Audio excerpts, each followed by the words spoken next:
Train থেকে কখনো power bank কিনেছেন? জানেন তার ভেতরে কি থাকেন? জানলে চমকে যাবেন। নিত্যদিন আমরা দেখতে পাচ্ছি একটার পর একটা নতুন নতুন জালিয়াতি এবং দুর্নীতির অভিযোগ উঠে আসছে। নিত্য প্রয়োজনীয় যে সকল জিনিসগুলি রয়েছে, চাল থেকে ডাল বা ফ্রিজ থেকে শুরু করে টিভি, বিভিন্ন যে সকল সামগ্রী আমরা ব্যবহার করে থাকি, প্রত্যেকটি জিনিসের মধ্যে কিন্তু আমরা জালিয়াতির গন্ধ পাচ্ছি। কিন্তু আমরা দেখতে পাচ্ছি যে আসল জিনিস বাইরে থেকে মোড়কে রয়েছে, কিন্তু ভেতরে দেখলে দেখা যাচ্ছে আসল নয়, সেটি পুরোপুরি নকল বা কোনো কোনো জালিয়াতির গন্ধ কিন্তু দেখতে পাচ্ছি।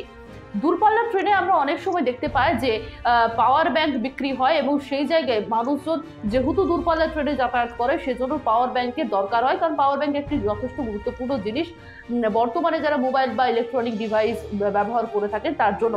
এবং এই পাওয়ার ব্যাংক ট্রেনে বিক্রেতারা যারা রয়েছে, যারা বিক্রি করে, তারা কি সত্যি পাওয়ার ব্যাংক বিক্রি করে? কারণ যে 10,000 থেকে শুরু করে 20,000 mAh এর ব্যাটারি থাকে পাওয়ার ব্যাংকে, সেটি কি সত্যি থাকে পাওয়ার ব্যাংকে? ট্রেনে যে যারা বিক্রি করে হকাররা, তা বিস্তারিত আপনাদের জানাবো।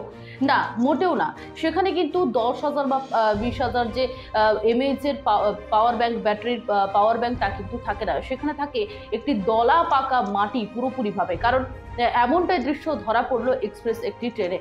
সেখানে দেখা গিয়েছে একজন বিক্রেতা ট্রেনে ওঠে এবং সেখানে গিয়ে তিনি বিক্রি করেন, এবং বিক্রি করার মাধ্যমে যেমনটা জানতে পারি যে যে পাওয়ার ব্যাংকগুলি বাজার মূল্য মোটামুটি 1000-এর উপরে থাকে, কোনো কোনো 2000, 3000 করে দাম থাকে, সেগুলি কিন্তু বিক্রেতা দিয়ে দিচ্ছেন মোটামুটি 500 থেকে 400 থেকে 500-র মধ্যে।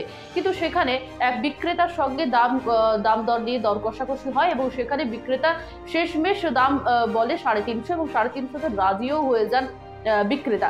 তবে ক্রেতা যখনই সেটি হাতে নিয়ে দেখেন, এবং তারপরে ক্রেতা যখনই ভেঙে ফেলেন সেটি, এবং সেখানে দেখতে পায় যে একদলা মাটি রয়েছে, অর্থাৎ সেখানে কোনো ব্যাটারি নয়, পুরোপুরিভাবে সেখানে রয়েছে দলা ভরা মাটি। তবে কি এগুলি ডক থেকে কেনা নাকি কোনো অন্য জায়গা থেকে, তা নিয়ে অনেকের অনেক প্রশ্ন থাকলেও এটি দেখা যায় যে ট্রেন থেকে যে পাওয়ার ব্যাংকগুলি নেওয়া হচ্ছে সেগুলির ভেতরে রয়েছে মাটি, একেবারেই নকল।